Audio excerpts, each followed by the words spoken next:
So Tito Ortiz just went on a podcast recently, and he announced that he's going to be fighting Chael Sonnen next February. I don't know if for sure it's going to be true, but there is a couple of sort of things to point out here. So it's going to be Tito Ortiz, the Huntington Beach bad boy, versus the bad guy, Chael Sonnen, versus the man from the mean streets of Westland, Oregon, undefeated. The GOAT, man, the GOAT. I know Tapology says he's 30-17, but we all know that he's 51-0. But another question is, I feel like a few months ago, Chael Sonnen's record was like 34-17. Did four of those wins get removed? I'm a little bit confused. I thought maybe I've misremembered his record, but I swear he had a 34-17 record. But it doesn't matter. This bloody elbow article kind of details what went down. It's on Instagram. None of the really super official news sources have made a comment about it, but yeah, the video, the article doesn't say it's going to be happening or anything, but Tito Ortiz is claiming he's going to fight Chael Sonnen in February, which is a little bit weird, but, and at the time of recording as well, Chael Sonnen hasn't said anything, but I'm going to say one thing. Tito says it's going to be for Freedom Fight Night. Not really familiar with Freedom Fight Night, but I do know they exist, and they have like team versus team sort of fight nights. I don't really know how it works. Maybe there's a TV show behind it, but Chael Sonnen, you took Chael Sonnen, Bellator. Look, Bellator's trying to get in on this action.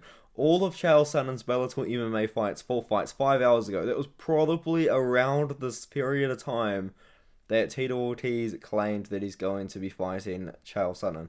So Bellator MMA is trying to get in on the action, and Bellator MMA is probably going to try and get the fight. But I don't know how I feel about the fight. I don't know if the fight's going to happen. I'm a little bit skeptical right now.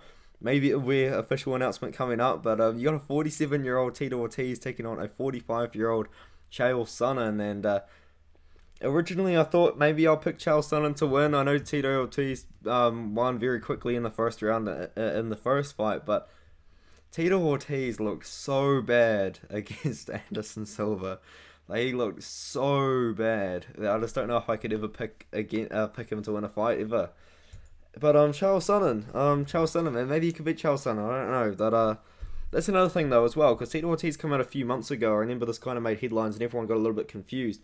Tito Ortiz said, "I'm not retired yet," and everyone was kind of like, "What?" Like, it's a little bit weird. Like, yes, you are retired. Like, we don't want to see you fight again, whatever. And this is such a weird fight, but there's such a really good clip of the original Bellator 170 press conference when they were just talking to each other, and Tito Ortiz said something like, Chael Sonnen's used his mouth to get all of his big fights, and Chael Sonnen says this so calmly, and he's like, "There's only one person that I know that has used their mouth to make their money, and that's Tito Ortiz's ex-wife," and that's just so funny. It's such a good clip, man. Mike cracked up watching it, even though I've seen it a few times. It's so funny, but interesting fight. It's a weird one. It's a very weird one. Prediction, I don't know, man. Like, I don't know. Like, we're talking about a guy that's 45 and 47, and they haven't fought in MMA for so long, and it's just a little bit weird. I don't really know. I think Bellator's going to try and scoop up the fight, though. Bellator likes putting on these weird fights, though, scooping up old names and making a name out of them. So we'll see what happens. But who knows? I'm not going to give official prediction until the fight's announced. Who's more washed though? I might pick Sonnen. I might pick Chael. But I feel like I can trust that Tito's been training more than Chael, because Tito was just in a boxing fight last year and he was at least training for that fight. I know he got destroyed and looked terrible, but at least he's training. I don't know if Sonnen's been training. It's a tough one, man. Let me know what you think in the comments. What a weird fight.